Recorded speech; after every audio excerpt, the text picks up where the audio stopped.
जय हिंद दोस्तों, स्वागत है आपका इस वीडियो में। और ये वीडियो है part 2 in continuation of part 1, जिसमें मैंने डिस्कस किया था रमन मिश्रा से, जो रिसेंटली रेकमेंड हुआ है from 14 SSB Allahabad for CDS IMA entry. तो हम लोगों ने पार्ट 1 में डिस्कस किया था how to prepare for return, afterward stage 1 के बारे में डिस्कस किया था, उसकी स्ट्रेटेजी के बारे में डिस्कस किया था, और फिर साइड टेस्ट के बारे में डिस्कस किया था। इस वाले पार्ट में हम लोग पर्सनल इंटरव्यू, जीडीओ और कॉन्फ्रेंस के बारे में डिस्कस करने वाले हैं। उसका एक्सपीरियंस सुनेंगे, और इसका जो केस था ना, बॉर्डर लाइन केस था, मतलब उसका कॉन्फ्रेंस में लंबा वेट चला था। उसके बाद इससे एक एसआरटी भी पूछी गई थी, और एसआरटी के साथ एक मिनी इंटरव्यू भी हुआ था। तो ये सब आपको देखने के लिए पूरा वीडियो देखना पड़ेगा। तो इस वीडियो में आपको कुछ भी अच्छा लगता है, do like it and share it among your friends who are going for SSB. This video is going to be very helpful for you guys. Let's start the video. ठीक है भाई, तो एसडी हमारा हो जाता है। इसके बाद हम लोग बात करते हैं पर्सनल इंटरव्यू की। ठीक है, जो हमारा डे 2, 3, 4 इन तीनों में से कभी भी हो सकता है। तो पर्सनल इंटरव्यू के लिए यार तूने क्या इस बार डिफरेंट किया था लास्ट टाइम से? और एक बंदा है अखिल शर्मा, वो पूछ रहा है how to tackle personal interview. तो यार कुछ अप्रोच बता अपना, इस बार कैसा था और क्या एक्सपीरियंस था तेरा? इस बार का इंटरव्यू मेरा मतलब बहुत ऐसे कहूंगा कि बहुत अच्छा गया है। अच्छा इन द सेंस कि जैसे कोई इंटरव्यू में होता है, जैसे इंटरव्यूअर सर मतलब बहुत वो होते हैं कि ग्रिल करते हैं। तो इस बार सर ने मतलब बहुत बैलेंस बना कर चला था कि एज ए मैं कह सकता हूँ जैसे बड़े भाई जैसे बात कर रहे थे वो मेरे से कि हाँ ये क्या करता है, फिर डेली रूटीन के बारे में पूछने लगे। पहले तो सीआईक्यू मारा सर ने, और सीआईक्यू में उल्टा मारा। सर मैं रिपीटर था तो नॉर्मल सीआईक्यू नहीं मारा उन्होंने। जैसे नॉर्मल फ्रेशर से क्या पूछते हैं कि भाई एकेडमिक्स पहले बता दो, फिर ये पूछते हैं स्पोर्ट्स वगैरह, हॉबीज वगैरह, और फिर ये रूटीन वगैरह। मेरे से सर ने हाँ फैमिलीज, हाँ वो सेकंड वाला आया था ना, तो मेरे से क्या किया उल्टा पूछा सर ने। पहले हॉबीज वाला पूछा, जैसे फ्री टाइम में क्या करता है, रूटीन बता, वीकडे रूटीन बता, वीकेंड रूटीन बता।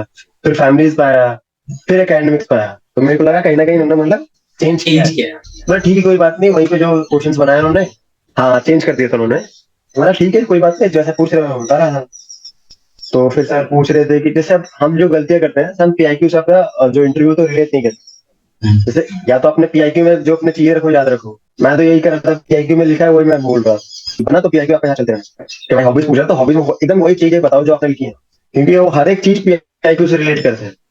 और दूसरी चीजें एसडी से रिलेट करते हैं।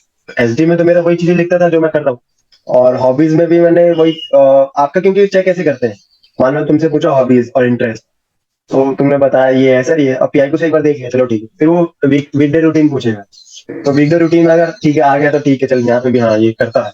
वीकेंड रूटीन पूछेगा, उसमें मेरा इंटरेस्ट आ जाता था, हाँ ये भी करता है। तो ये सब चीजें मेरे पहले से ही इस बार मैंने चीजें करके गया था कि हाँ पीआई की से एक बार रिलेट करूंगा।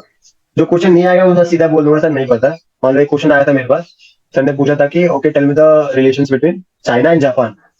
तो मेरे को थोड़ा सा पता था कि मतलब बाउंड्री इशू है, वाटर जो टेरिटोरियल इशू है, वाटर टेरिटोरियल। तो उन्होंने पूछा था कि हाँ डिस्प्यूट है।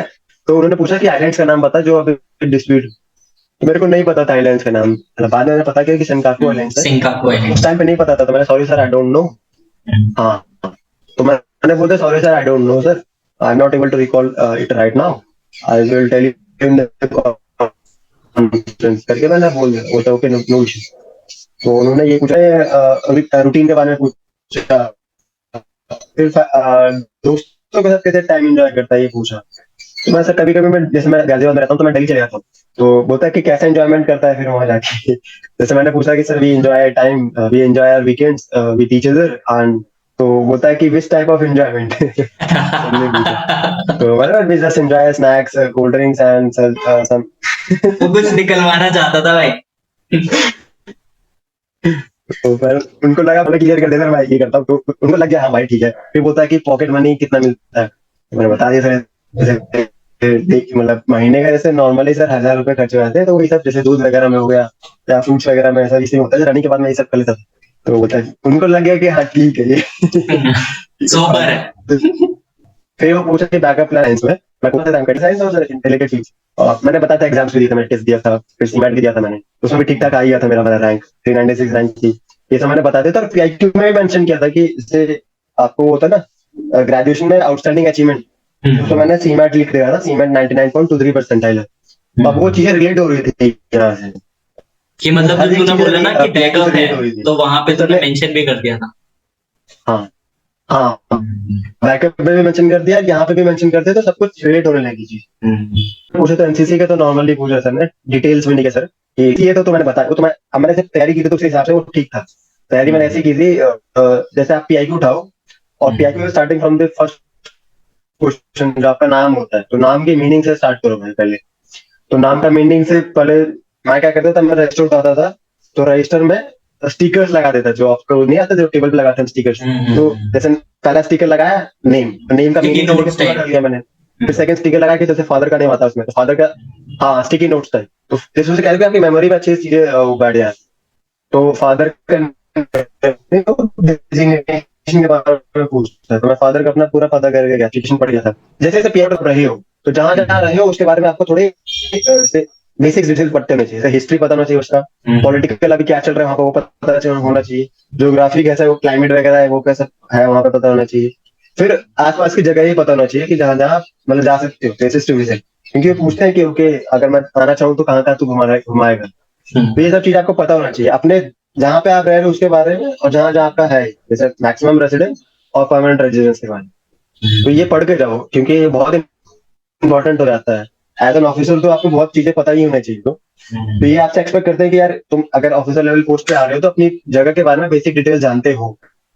फिर आता है आपका पीआईक्यू में, जो आप कहाँ से बिलोंग करते हैं, आपके मदर टंग वगैरह, तो उसमें नॉर्मल हो तो चलो ठीक है, वो तो आप पढ़ ही लोगे इसके बारे में। जहाँ जैसे मेरा बिहार था, तो मैं बिहार के बारे में पढ़ के गया था, जो इश्यूज अभी बिहार में करंटली है, क्यों बिहार प्रोग्रेस नहीं कर रहा है, तो ये सब मैं चीजें पढ़ के गया। फिर आ गया आपका फादर्स का ऑक्यूपेशन, फादर्स की मंथली इनकम, सैलरी वगैरह, और मदर्स का, फिर भाई का, तो वो पढ़ के जाओ। फिर एक्टिविटीज पढ़ के जाओ कि आप घर में कैसे एक्टिविटीज पढ़ के मतलब अपने लिख के जाओ कि भाई क्या क्या बोलना है वहाँ। ये आप ऐसे तो बहुत सारी चीजें करते हो, लेकिन आपको बोलना वही है ना जो आपको वहाँ काम दे। आप हर चीज बोलोगे तो फिर वो किसी काम का नहीं रहेगा वो। तो वो मैं लिख के गया था कि हाँ, जैसे फादर के साथ मैं, जैसे मेरे पापा एयरफोर्स में, तो मैं मिलिट्री टॉक्स के बारे में बात करता था, एक्सरसाइजेस के बारे में बात करता था। फिर C-17 जैसे एयरक्राफ्ट उसके बारे में बात करता रहता था। तो ये चीजें मैं बताता था, मैंने सर को बताया भी था सर, तो उनको लगता है हाँ यार इंटरेस्टेड है, सही में इंटरेस्टेड। फिर मदर से कैसे बात करते हो, उनके साथ कैसे एक्टिविटीज हैं, घर में कैसे हेल्प करते हो, ये सब चीजें पता डेली की। हाँ भाई, जैसे गार्डनिंग में हेल्प कर दिया कभी, कभी इसमें हेल्प क्वेश्चन कैसे हैं भाई, बात क्या करते हो, मैं वो सब भी लिख रखा था कि क्या क्या बात करता हूँ, मतलब ऑब्जर्वेशन वाले लिख रखे थे। फिर आता है आपका पीआईक्यू में कि आपकी 10th 12th और ये ग्रेजुएशन वगैरह कहाँ कहाँ से हुई है। तो उसके बारे में भी मैं यही कि पहले तो बेसिक डिटेल्स है कि साइंस के क्वेश्चन पूछते हैं वो। जैसे आपके 10th के बाद अगर 11th 12th में साइंस है तो साइंस के न्यूटन थर्ड लॉ या न्यूटन लॉज पूछ लेते हैं। एज ए मैकेनिकल इंजीनियर फिर वहाँ बहुत सारे क्वेश्चन पढ़ के गया था कि हाँ पिस्टन है। फिर वो सिलेंडर के बारे में पूछते हैं कि 4 सिलेंडर क्या होता है, फिर स्ट्रोक्स क्या होते हैं, 4 स्ट्रोक्स 2 स्ट्रोक्स में डिफरेंस क्या होता है, फिर वर्किंग कैसे होती है, मैं पढ़ के गया था। फिर आता है आपका एनसीसी वगैरह। तो एनसीसी का मैं एक्टिविटीज लिख के गया था कि मैं एनसीसी में क्या क्या कर रखा है, जैसे वृक्षारोपण, ये सब जो चीजें होती है ना जो मैंने कर रखी है वो मैंने लिख ली। आपको ऐसे याद नहीं आता तो मैंने लिख रखा था। फिर होता है स्काउट एंड गाइड्स का भी मैंने कर रखा था, तो स्काउट एंड गाइड्स का भी लिखा था। बास्केटबॉल का मैंने पूरा डिटेल्स लिखा था, फुटबॉल का जैसे खेलता था वो भी डिटेल्स लिखा था। जो जो मैंने पीआईक्यू में लिखी है, उस सबका मैंने डिटेल्स लिख रखी। फिर एक क्वेश्चन होता है कि आप प्रीवियस अटेम्प्ट में क्यों नहीं रिकमेंड हो पाए, तो उसका भी मैंने आंसर लिखा था कि मैं क्या गलतियां कर रहा था, इस बार मैंने क्या चेंजेस किए हैं, वही मैंने बताया। इवन कॉन्फ्रेंस में भी पूछा था कि इन कॉन्फ्रेंस में पहला ही क्वेश्चन मेरे से ये था कि okay Rahman, what all changes you have done for this attempt, पहला ही क्वेश्चन था ये। तो फिर मेरे को लग गया कि हाँ इस बार कुछ है, चांसेस है। तो ये मैंने वही सेम आंसर बोला था जो मैंने अपने इंटरव्यू में बोला था कि सर मैंने साइट के लिए क्या किया, मैंने इंटरव्यू के लिए क्या किया, मैंने जीटीयू के लिए किया। तो यही है कि पीआईक्यू से मैंने क्वेश्चन फ्रेम किए थे पर्सनल इंटरव्यू में, और उन्हीं को प्रैक्टिस करके गया। कुल मिला के मतलब पीआईक्यू बेस्ड पर्सनल इंटरव्यू था पूरा, और उसी से रिलेटेड क्वेश्चंस बनाए और फिर उन्हीं के हाँ आंसर भी बनाए। हाँ भाई, यही है कि पीआईक्यू और एसडी अपना बस। चलो भाई आगे बढ़ते हैं अपन। अब बात करते हैं अपन जीटीओ की। तो जीटीओ में सबसे पहले आता है अपना ग्रुप डिस्कशन। तो ग्रुप डिस्कशन अगर हम रिपीटर्स में होता है तो अलग जीडी होता है। तो सबसे पहले जीडी की बात करते हैं, तो कैसे मतलब उसकी करंट अफेयर्स और जनरल अवेयरनेस कैसे रखते थे, और वहाँ जीडी में कैसे मतलब अप्रोच करना चाहिए। करंट अफेयर्स के लिए तो मैं जैसे जनरली जैसे न्यूज़पेपर का एडिटोरियल एनालिसिस देख लेता था यूट्यूब से ना। तो वो डेली देखने का ये फायदा रहता था कि आपको कम से कम हर एक टॉपिक के बारे में थोड़ी थोड़ी नॉलेज रहती थी कि कौन कौन से लॉज आए हैं। जैसे उस समय आईएएस का कोई लॉ है जिनको कैडर में मिलता है ना, वो कैसे समय पढ़ रहा था, तो इसमें आपको पर्सपेक्टिव पता चला था कि हाँ पॉलिटिकल पर्सपेक्टिव क्या है, क्लाइमेट से बहुत सारी चीजें आ रही थी। तो आप करंट अफेयर्स तो ऐसे पढ़ सकते हैं कि न्यूज़पेपर अगर नहीं पढ़ पा रहे तो एडिटोरियल एनालिसिस देख लिया। मैं तो ये रखता था। सेकेंडली मैंने कुछ चैनल फॉलो कर रखे हैं, जैसे वर्ल्ड अफेयर्स हो गया। तो इसमें क्या है कि वो डेली कुछ ना कुछ कंटेंट देते रहते हैं। जैसे ये प्रशांत धवन है ना, तो उनके बारे में मतलब वो पूरा बताते रहते हैं कि जियो पॉलिटिकल चीजें कैसे चल रही हैं और कौन कौन सी कंट्रीज का मतलब उसका परसेप्शन कैसा है, मतलब चीजों के लिए को कैसे परसीव करते हैं। तो उससे लगता है कि हाँ ये जियो पॉलिटिकल व्यू क्या है, इंडिया के बारे में कैसे सोच रहे हैं, इंडिया कैसे सोच रहा है इस चीजों के बारे में। क्योंकि एज ए लीडर आपको ऐसे ही सोचना है ना कि आपको माइक्रो से मैक्रो लेवल पे सोचना है, नहीं छोटी लेवल पे नहीं सोचना, आपको बड़े बड़े लेवल्स पे सोचना है। तो मैं वो थॉट प्रोसेस के लिए मैं ये सब चीजें फॉलो करता था। सेकेंडली ये है कि जीडी में तो आपका ये रहता है कि मैं तो अप्रोच ये रखता था कि यार बोलने दो, दूसरे को भी बोलने दो, काटना वाटना नहीं है किसी को, बोलने दो। मैं अपने पॉइंट बोलूंगा, अच्छे से बोलूंगा, और जब मैं बोलूंगा तो सारे सुन रहे होंगे। जैसे कोई अगर मेरे बीच में बोल रहा होगा तो मैं उसको मतलब आराम से चुप करा दूंगा, just number 10, let me give my point, then you can add your. तो ऐसे मैं करके बोल देता कि जब मैं बात कर रहा हूँ तो मैं दूसरों में नहीं काटूंगा किसी को भी बीच में। अब ये कि आपके पास बहुत टाइम है, एक बार आपको मौका मिले अच्छे से बोलो, फिर शांत हो जाओ भाई, बोलने दो दूसरों को। फिर ये कि डायमेंशन नहीं खोलो। जैसे मेरा टॉपिक था कि जो आप यूथ है वो बाहर नहीं, यूथ को तो क्या है मतलब मेरे लिए वो डिफरेंस है, ये गवर्नमेंट एग्जामिनेशन की प्रिपरेशन कर रहा है तो क्या है उसका मतलब मेन एम क्या है, स्टेबिलिटी है, ग्रोथ है या बेनिफिट्स है। तो मैंने तो पहले ही बोला कि भाई स्टेबिलिटी है भाई, पहली बात तो सब स्टेबिलिटी देखते हैं, मतलब सिक्योर जॉब है ये है। फिर मैंने इसको प्रूव ऐसे किया कि हमने जैसे अग्निपथ स्कीम देखी थी, तो अग्निपथ में हमने क्या देखा कि भाई प्रोटेस्ट क्यों हो रहे हैं कि 4 साल की नौकरी मिल रही है, सिक्योर जॉब नहीं होगी। तो रिसेंट एग्जाम्पल से मैंने जैसे उसको रिलेट लिंक किया किया ना, तो लोगों का डायमेंशन खुल गया, तो फिर वो अग्निपथ के बारे में बात करने लगे। तब पहले यही से लड़ रहे थे कि नहीं ये है वो है, जैसे एक नया पॉइंट है तो मैंने उसको बोल दिया, तो मैंने डायमेंशन देते जाता था जीडी। तो ये मैं फॉलो करता था कि भाई वही पॉइंट पे नहीं बोलना है, अच्छे अच्छे डायरेक्शन लेके आओ जीडी में। तो ये मेरा एक अप्रोच रहता था। जब जीडी हो गया ना तो एक बंदे ने कहा कि यार बहुत तू आराम से बोल रहा था यार, मतलब ऐसा लग रहा था कि तू जीडी में बैठा नहीं, तू नॉर्मल आराम से बात कर रहा है। मतलब भाई मैं तो यही अप्रोच फॉलो करता हूँ। तो ऐसा मेरे को फीडबैक मिल गया था कि ठीक गया है मेरा जीडी। तो भाई जीडी के बाद आता है अपना ग्रुप प्लानिंग एक्सरसाइज। तो ग्रुप प्लानिंग एक्सरसाइज में क्या अप्रोच था तेरा? हम्म ग्रुप प्लानिंग में तो यही है कि यार जैसे ग्रुप को वही जो पीपीटी वाला सीन है ना कि लॉजिकल एक पॉइंट दो खाली बात हो, क्योंकि ग्रुप को बेसिकली क्या है कि तुम्हारा ही सॉल्यूशन है ना। जैसे जो ग्रुप सॉल्यूशन है वो सबका ही सॉल्यूशन, तो अच्छी चीजें इसमें कंट्रीब्यूट करो। तो ये एक तो मेरा ये मेथड रहता था कि मैं ग्रुप को आगे बढ़ाता था हमेशा कि चलो ठीक है, हमने ये डिस्कस कर लिया है, let us move on to the second second priority या सेकंड सिचुएशन था। तो ये एक अप्रोच था। सेकेंडली ये रहता था कि टाइम डिसाइड करते हैं। हम ये लिखता था कि ये 1.5 घंटे में काम हो जाएगा या 2 घंटे में काम टाइम लगेगा, ये है कि बस 2 घंटे में पूरा काम होकर हम यहाँ मिल जाए। तो ये मैं पहले अपने जो अटेम्प्ट है ना वो गलती करता था कि टाइम देखने में या डिस्टेंस देखने में ना बहुत टाइम लगा देता था, तो सॉल्यूशन अच्छे से कंप्लीट नहीं हो पाता था। तो मैं अभी ये करता था कि हाँ मान लो हमें रामपुर से राधागढ़ जाना है, जो भी रानागढ़ जाना है, कितना टाइम लगेगा, हाँ हमारे 15 किलोमीटर है तो 15 मिनट लगा, तो 20 मिनट मान लो या आधा घंटा मैक्स मान लो कि हाँ घूम फिर के यहाँ आधे घंटे में आ जाए। तो मैं ऐसे ही लगता था कि आधे घंटे में हम इस प्लेस में मिल जाएंगे या 1 घंटे में सब काम करके यहाँ पे मिल जाएंगे। तो वो मेनली मेरा टाइम जाता था बंदों को कहाँ कहाँ भेजना और कितने भेजने हैं, ये बंदे मतलब ये डिसाइड करता था। तो वही रहता था अप्रोच में। तो मेरा कि जैसे 2 बंदे यहाँ जाएंगे, 3 बंदे यहाँ जाएंगे और 2 बंदे यहाँ जाएंगे। और ये रहता है कि पुलिस और जहाँ पे पुलिस को भेज मतलब पुलिस को इन्फॉर्म करना है या डिस्ट्रिक्ट हॉस्पिटल जाना है, तो वहाँ पे 2 बंदे या 3 बंदे भेज देता था कि 2 बंदे तो भाई इसके साथ चले जाएंगे, एक बंदा पुलिस को भी बता दे। तो ये अप्रोच रखता था। सेकेंडली जैसे कुछ कुछ सिचुएशन आती है, जैसे आपको कन्फ्रंट करना है, जैसे अब मान लो वहाँ पे वो आ गए किडनैपर्स वगैरह है, तो किडनैपर्स को तो आप वैसे सरपंच की बेटी उठाना है उसको मान लो, हाँ डकैट्स वगैरह की बेटी है, तो मान लो ये कर सकते हैं कि आप भाई सरपंच को बता दो, ये नहीं कि भाई वहां से तो आदमी होता ही है, उसके पास बंदे कुछ बंदे इकट्ठा कर लो और लोकल वेपन से वहाँ पे आप कन्फ्रंट कर सकते हो। ये सब चीजें भी आप ध्यान रख सकते हो। सेकेंडली ये है कि टाइम वाइम का ज्यादा वो मत देना कि भाई इतना डिस्टेंस चलने में इतना टाइम लगेगा, भाई देख लो रफली कितना टाइम लगेगा और उसके हिसाब से कितने टाइम में ये हो जाएगा और यहाँ पे हम मिलेंगे।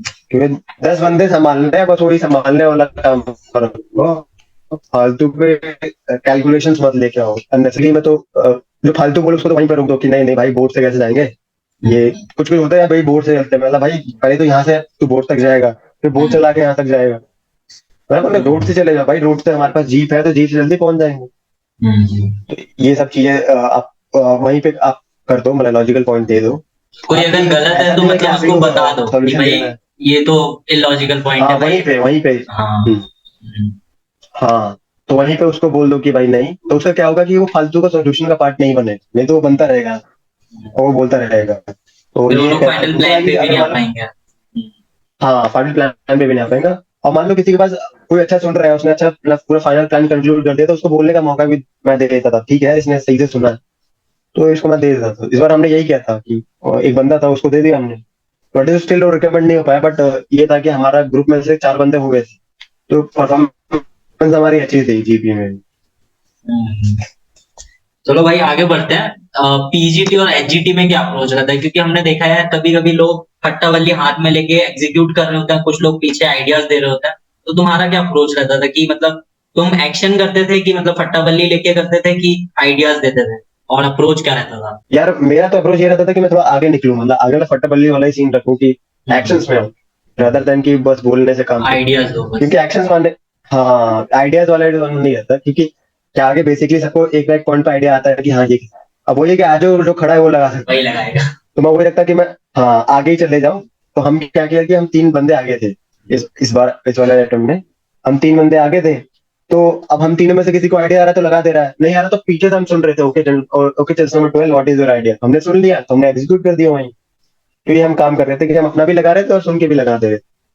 तो आगे रहने का ये फायदा था कि हमेशा मैं आगे आगे आगे चल, तो हमारा टाइमली तो चारों टास्क हो गए थे इसलिए। और बंदे भी अच्छे थे, मतलब बंदों के पास आइडिया भी थे, और जो हमारे साथ थे ना, मेरे साथ जो 2 और बंदे थे, हम्म। तो मैं भी कर रहा था वो भी कर रहे थे, तो काफी सही हो गया था कोऑर्डिनेशन। तो मतलब पीजीटी और तो आगे एचजीटी के रहा हूँ लिए मैं सेम मतलब। ही अप्रोच था तेरा?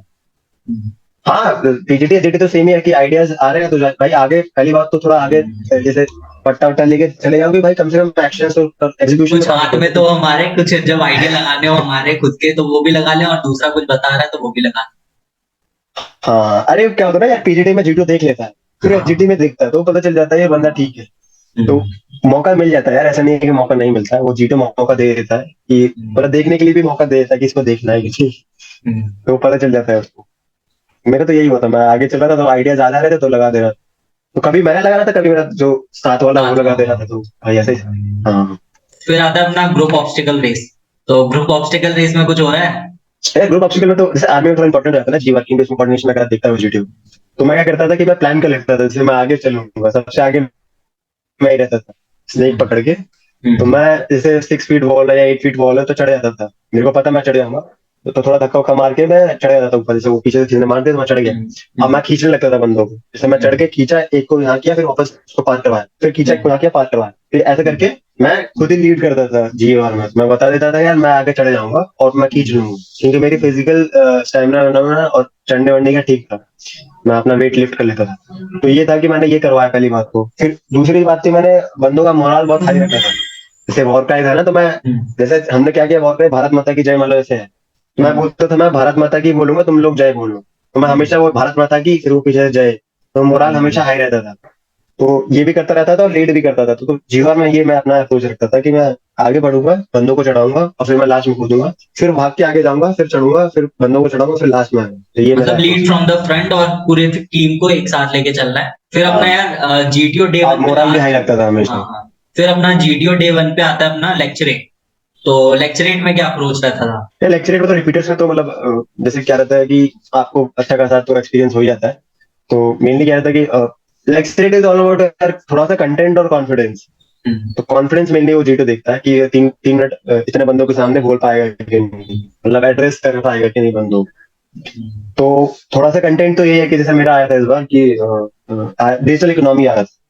तो डिजिटल इकोनॉमी पे मैंने थोड़ा ये बता दिया कि ये है क्या बेसिकली, भाई लेमन लैंग्वेज में कि डिजिटल इकोनॉमी है क्या। उसके बाद मैंने ये यूपीआई यूपीआई ट्रांजेक्शन के बारे में बता दिया।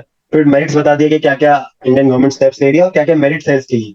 जैसे हम अपने फार्मर्स के लिए ई राशन कार्ड या ई ये इलेक्ट्रॉनिक्स वगैरह चीजें हम दे सकते हैं और लोकल रूट्स पे जा सकते हैं।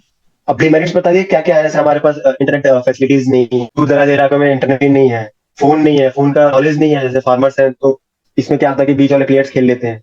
तो अब ये मैंने चाहिए बताते हैं कि क्या क्या किस पे काम करना है, मेरिट्स डिमेरिट्स, फिर क्या काम करना है वो मैं बता देता हूँ, सोल्यूशन क्या क्या है। जैसे हम कंप्यूटर अवेयरनेस बढ़ा सकते हैं, नॉलेज दे सकते हैं, सेंटर्स खोल सकते हैं कि आके हम फार्मर्स के बारे में बता सके कि ये आपकी स्कीम्स है। तो ये सब मैंने बता देता था, लास्ट में कंक्लूड कर देता था इसी पे कि कैसे कैसे काम करना है। तो वही है कि नॉर्मल ज्यादा फैक्ट्स नहीं बोलता था मैं कि ये इतने डेटा ये है वो है, ये सब नहीं, नॉर्मल चीजें कंटेंट बताता plus confidence, this is your mantra था। हाँ कंटेंट प्लस। हाँ लेक्चरिंग। बस बस। तो फिर अपना हाँ यार फिर जीटीओ डे 2 पे आता है सबसे पहले इंडिविजुअल ऑब्स्टिकल्स, तो कितना कर लेते हो भाई? कितना किया था इस बार? यार आर्मी में तो मेरे 11-12 हो जाते हैं। अच्छा तो अच्छा। हाँ, इस बार भी 11 या 12 था, मतलब 12 हो गए थे अच्छा अच्छा। 12 में। इंडिविजुअल ऑब्स्टिकल तो यार नॉर्मली रहता है सबका। तो उसके बाद अपना आता है कमांड टास्क। तो कमांड टास्क में कुछ हुआ था जब वो बोलते हैं ना कि भाई कि ये हटा दो वो हटा दो, ये हेल्पिंग मटेरियल नहीं है। हाँ कमांड टास्क में, हाँ कमांड टास्क में बताऊँ क्या हुआ था। मेरे को सबसे पहले G2 सर ने मेरे को ही बुलाया। तो मैं चेस्ट नंबर 10 था मेरा, तो चेस्ट नंबर 10 वो बुलाया उसने, ग्राउंड्समैन ने। तो मैं गया। तो सर ने बोला कि ओके कमांड, वो थोड़ा एक मिनी इंटरव्यू चलता है ना G2 लेता है। हाँ हाँ। तो नॉर्मल पूछा वही, हाँ बैकअप वगैरह पूछा, फिर क्या कर रहा है, ग्रेजुएशन किस में की, ये सब पूछा। फिर भाई भाई का पूछा, जैसे फैमिली वैमिली का पूछा। तो फिर बोलता है कि चल आजा, ऐसे बोल के ले आए। फिर बोलते हैं ओके, वो बता दिया पूरा स्ट्रक्चर के बारे में सर ने। फिर पहले जैसे एक अप्रोच से मैं स्टार्ट किया, मैंने कि मैं यहाँ से घुसूंगा। तो मैंने वो ठीक ठाक से कर दिया कि एग्जीक्यूट कर दिया। तो बोलता है कि कमांडर ये ब्रोकन सम रूल। तो मैं ऐसे झुक के देख रहा, भाई क्या क्या गलती हो गई, मतलब ऐसा कुछ गलती तो की नहीं है मैंने। कि कलर वाला रूल तो वही वॉलेट तो नहीं करते। नहीं था, नहीं तो कमांडर है broken sum rule, I will penalise you, you can't use that structure. चलो ठीक है यार, ये भी नहीं कर सकता। मैं दूसरे वाले पे आ गया, इधर से मैं घुस लेना। तो इधर से मैं घुस रहा था, मैंने सब कुछ कर दिया, मतलब पीछे से लूप बना के उसको फंसाया भी दिया, आगे प्लैंक रख के स्टेबल भी हो गया। तो पता नो commander broken some another rule, G2 sir ने कहा। तो मैं इस बार क्या गलती हो गई, इस बार तो सब कुछ सही है। तो थोड़ा सा मेरा रस्सी नीचे टच हो गया था, तो मैंने इतनी बड़ी गलती नहीं थी। तो मैं समझ गया कि सर की टेक्निक है कि अच्छे मतलब प्रेशर approaches क्रिएट और करना चाहते चाह हैं रहा वो। है। हाँ, न्यू सॉल्यूशन चाह रहे हैं। हाँ। मैं समझ गया कि वहां तक जाते थे, मैं समझ गया। तो मैं चलो ठीक है ओके। मैंने पेशेंस नहीं यूज किया, या मैंने ऐसे नहीं बोला नहीं नहीं सर ये ठीक है मैं कर रहा हूँ। सर ठीक है सर, ओके सर। और फिर मैं इधर से आया, तीसरे रास्ते से गुजरा था, 3 रास्ते होते हैं ना। तीसरे रास्ते से आया लास्ट वाले पे। तो लास्ट वाले पे मैंने वही एग्जीक्यूट कर दिया वो वाला भी। नॉर्मल जो था, जैसे हम करते हैं ना कि आगे उठाने वाला चाहिए, पीछे दबाने वाला चाहिए, तो वही नॉर्मल सिचुएशंस में आप जैसे करते हो वैसे ही कर दिया मैंने, जैसे पीजीटी में हम कर रहे थे। हाँ। तो सर ने बोला okay commander what is your idea. तो मैंने बता दिया सर, मैं ये करूंगा, प्लान रखूंगा, पीछे से ये दब जाए। तो okay granted, how many can go there. तो मैंने sir 2 of us can go there, तो what about your last person. तो मैंने लास्ट पर्सन का आइडिया बता दिया। तो सर ने बोला ठीक है ग्रांटेड, तो आगे हम चले गए। तो फिर आगे क्या, मैं पोल से यूज कर रहा था बंदों को आगे भेजने के लिए। बोलता है commander the pole has drawn blue, now the pole is blue, ऐसे बोला सर ने। तो बोला ठीक है सर, कोई बात नहीं। फिर मैंने कहा कि मैंने प्लान पीछे बल्ली लगाई और वो बल्ली स्टेबल हो गया। तो सर ने बोला okay how many can go there, मैं सर 2 ऑफ अस हो दे। तो वो बोलता लास्ट बंदा कैसे निकालेगा। तो लास्ट बंदे की भी मैंने आइडिया निकाल दिया, मतलब और लपेट के रस्सी और रख दिया, तो उठ गया प्लान, तो एलिवेट हो गया, तो हम चले गए वहां से। तो बता okay commander you done your task very successfully and you can leave your helping material. मैं समझ गया कि ठीक है, मतलब 3-4 सॉल्व ठीक है यार, कमांड टास्क ठीक ही है। मतलब टेस्टिंग कर ली थी अब उस मैं, बंदे वो चेक कर रहा था। हाँ हाँ चेक कर रहे थे, तो वो टेस्टिंग अब मैं जैसे नॉर्मली अपना जैसे भाई क्या करूंगा। हाँ हाँ, ये अब नहीं है तो क्या कर सकता हूँ, तो मैं भी देखा था यहाँ पे ये नहीं है तो क्या कर सकता हूँ, तो मैं सोच रहा था। और मेनली काम वाला मैं अपने रख रहा था, जैसे रस्सी बांधना है या प्लैंक रखना है, तो ये मैं अपने खुद काम रख रहा था, किसी और को नहीं दे रहा था कि ऐसा नहीं बोल रहे थे कि तुम तो सबॉर्डिनेट हो, तुम रस्सी बांधने का काम करोगे, मैं बस आइडिया दूंगा। नहीं ऐसा नहीं नहीं होता नहीं, भाई। जितने काम वाले काम थे ना मैं खुद ही कर रहा था। हाँ भाई, एक बार क्या हुआ, एक जीटीओ था, वो उसको बोलता, मतलब टाइम ज्यादा ले रहा था, तो जीटीओ बोलता commander you are running out of time. तो वो जो जो कमांडर था ना, वो बोलता अपने सबॉर्डिनेट से, सबॉर्डिनेट्स डोंट गेट हाँ distracted, he is trying to distract us, let's focus on our goal. हाँ, तो नहीं तो नहीं, भाई मैं फालतू का वो हम्म। ये सब नौटंकी नहीं कर रहा था मैं। ये सब तो यार फिर बहुत तगड़ी कहानियां ही एसएसबी में चलती रहती है। फिर अपना यार लास्ट आता है एफजीटी। कहानियां तो बहुत है यार। तो एफजीटी में क्या हुआ था भाई तेरा? एफजीटी में तो यार, एफजीटी तो नाम में ही होता है, वो तो नॉर्मल। बस ऐसे जो ही लास्ट एक में। तो एफजीटी में लंबे लंबे बल्लियां दी थी हैं। हाँ लंबे लंबे बल्लियां, लंबे लंबे प्लैंक, भाई वो ऐसी रखती काम हो जा रहा था, मतलब भाई क्या ही करना है इसमें? मैं बस मदद कर दे रहा था, भाई इसको सीधा कर लो। तो यार दैट्स इट यार, सारे हम लोगों ने या टैब डिस्कस कर हेल्प लिया। कर दे रहा था कि भाई कोई गिरे हुए ना। तो यार फिर कॉन्फ्रेंस वाले दिन क्या हुआ था? हाँ कॉन्फ्रेंस में जैसे मेरा चेस्ट नंबर 10 था, तो चेस्ट नंबर 10 जैसे वो बोर्ड पे फ्लैश हुआ, तो मैं बाहर बैठा था, तो काफी देर तक वेट होता है, लगभग 10-12 मिनट वेट हुआ है। मैं अंदर गया, तो 10-12 मिनट बाद अंदर मेरे को बुलाया, काफी वेट के बाद।